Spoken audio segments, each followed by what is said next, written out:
Hi folks, how are you doing? In the third round of the 2015 US Chess Championships, we saw a really fascinating game between two young talents. With white pieces we saw playing Wesley So, a top player, clearly top 10 if I'm not mistaken right now, participating in the US Chess Championships for the first time, recently moved from the Philippines to the US. And with black pieces we have So-Sevian, who this year established the record for the youngest GM in US history. Of Armenian roots, he's just a teenager but a potential superstar to be. So we had very talented two young players playing, and certainly the game didn't let us down. Wesley plays knight to f3, and we soon reach a very theoretical position. The Semi-Slav defense, e6, knight c3 and c6. This is the Semi-Slav. And Wesley goes with e3. There are two major moves here, e3 and bishop to g5. Wesley plays e3, going into the Meron variation. Knight b d7, queen to c2, bishop d6. All this is extremely well known. Both players castle. Now black takes the opportunity to make white waste tempi here, going there, goes b5, bishop d3 and bishop b7. Now usually black wants to play, if possible, b4, then prepare for c5 or e5. White plays a3, preventing b4. So far very logical and very theoretical moves, and as we will see in a minute, they both are following the very famous Aronian Anand game from YKZ tournament in 2013, 2 years ago. A game which Vishy, the former world champion from India, won in a very great style. That was completely a complete masterpiece by Vishy Anand with black pieces. And so they follow that game. Rook c8 as Vishy Anand played there, and knight g5. We reach this position, which was the one we saw in Aronian Anand a couple of years ago. And well, you can imagine both young players have done their job, their homework, and have really found improvements for both players. c5 is the move here, which Anand played as well. And here is where Wesley deviates from Aronian's game. He takes with the bishop on h7. Aronian took with the knight and lost a very beautiful game. No brainer here. King has to go to h8, and Wesley So plays pawn to f4. As far as I know, no theory here. This must be a new position, and I'm sure in months or years to come, this position, this line will be investigated very heavily, as it's very fascinating, a really interesting line. f4 is what the engine recommends, and therefore Wesley So plays it, establishing really huge control here over e5 and protecting the knight on g5. After thinking for a while, So-Sevian played g6 here. Not sure about this move, seriously. The commentators live, I mean Yasser Sevan or all these great commentators, weren't sure as well, as okay, you're trapping the piece, but white is getting a bunch of pawns for it, and you're weakening, black is weakening really his king. So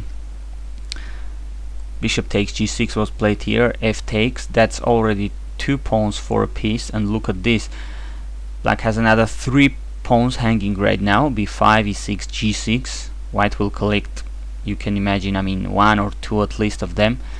The king is really dubiously placed here on h8, really a little bit airy.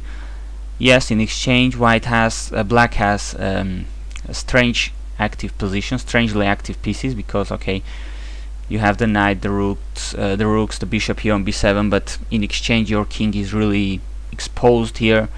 The only problem for white, which makes things playable, I guess, is that white hasn't completed development. So strange position and unbalanced, certainly.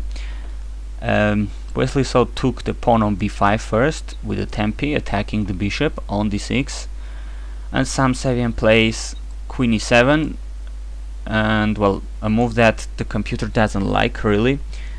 And during the game, well, everybody was sure this was going to be a relatively easy task for Wesley to convert this apparently serious advantage.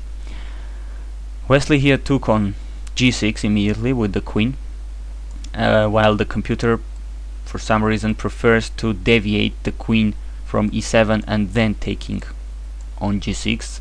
Subtleties that I haven't investigated so much, I haven't been able to find out why is this much better for white. Probably the queen here on defensive tasks was important for black, so deviating it should be important for white, but Wesley takes the pawn on g6 immediately. Sevian goes back with the bishop, and now d takes c5. White's only problem in this position is his slow development. His rook and bishop here have not moved yet, and well, his pieces are a little bit scattered around with the knight having taken the pawn on b5. His king is very safe, he has material, he has lots of pawns for the piece. Black hasn't any more pawn structure, as he has only 2 pawns left. But black has, as I said, a strange activity here, because his king is very exposed, but his pieces have completed development, and white should be slightly careful with tricks and traps. So very unbalanced and tricky position for both players. Rook takes c5 is played. As I said, active pieces for black. Something is something. You have the bishop pair pointing out to the king side, the rooks. This rook takes on c5 with the tempi against this knight. Wesley puts the knight on d4, centralizing. Now rook g8. Queen goes to h6, check. Knight h7, only move. And now, well, both players play some what we could call suboptimal moves here in this game, but I mean it's impossible, I guess, to play all the supposed to be best moves by the engine here in this kind of tactical and difficult position, so we shouldn't have that into that much account. Wesley So plays here e4, I guess with the idea to put the bishop on e3 and complete development, and while controlling more a piece of the center. The computer was suggesting here this h4 move, overprotecting this huge knight on g5, which is doing a great job, and later going with trying to complete development with bishop d2, c3. On c3 the bishop would be a monster piece. In that way, well, black would have to find some serious counter chances, otherwise he would have to resign the position. If the bishop reaches c3, say for free, I mean bishop on c3 would be a decisive piece, but instead, as we saw, e4 was played.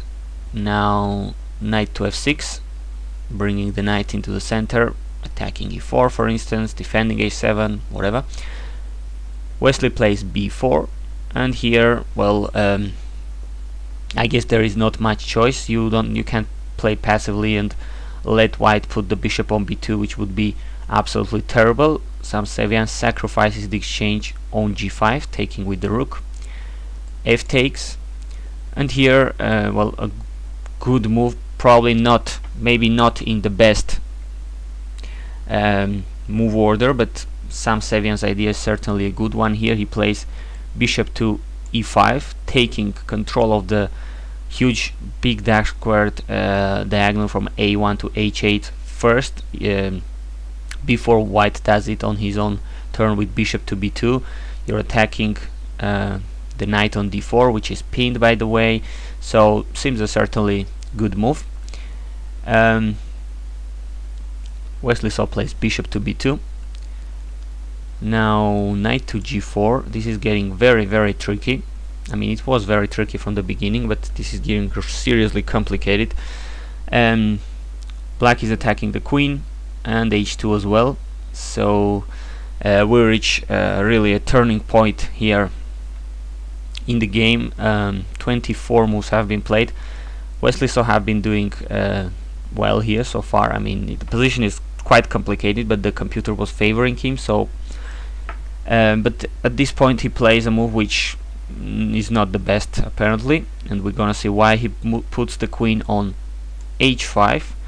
As we're gonna see, this is a lose of tempo.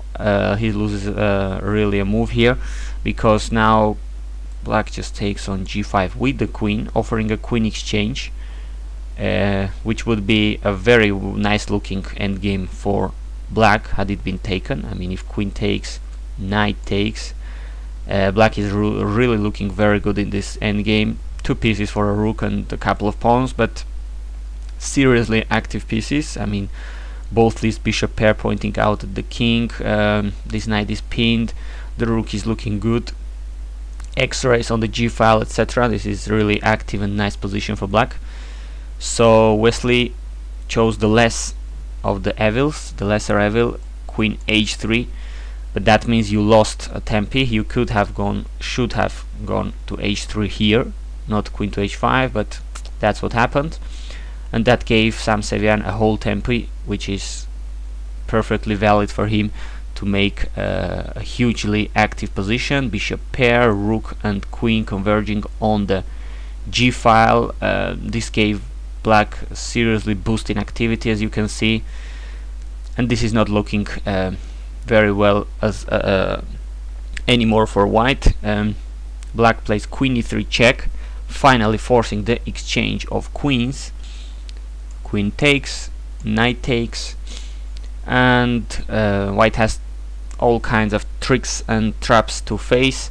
Now g2 is, for instance, if not anything else, under attack by the knight and the rook, so rook f2 was played.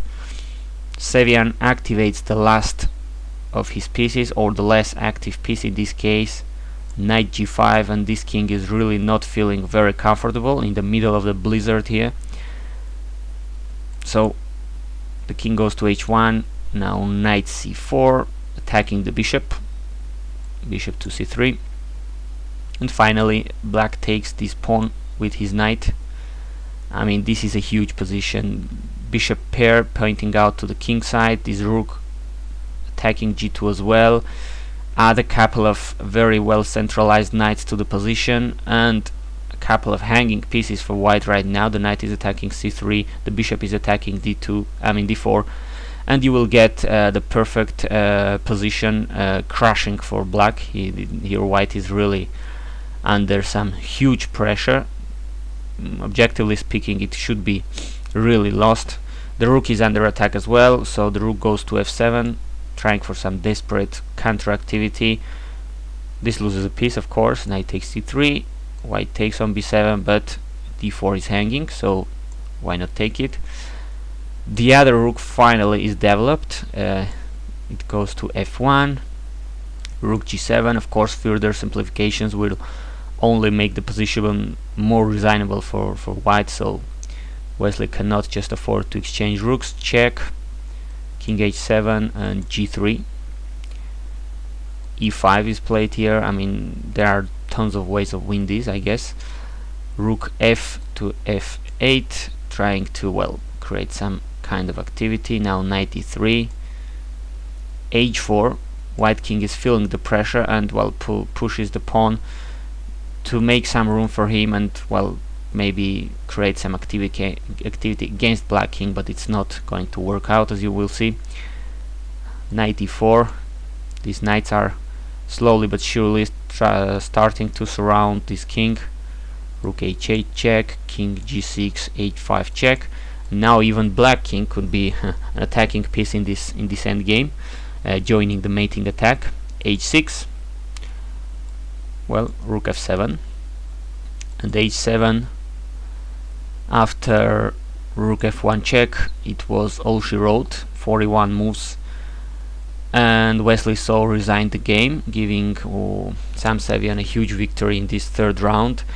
And, well, white is getting mated basically. I mean, there are too many pieces sieging this white king, and there are lots of possible checkmates, so depending on a couple of possible squares this king has to go. A possible line could be if king h2, well, a check with the knight, king h3 for instance, rook check, king here, rook check, king f1, now we check from e3, king g1, now we check with the rook, and when it goes to the corner, knight takes g3 is checkmate. So a very interesting and simply a fascinating game. Here we saw on the third round of the 2015 US Chess Championship between Wesley So with white pieces and So-Sevian as black. Hoping to see more of these. Thanks for watching.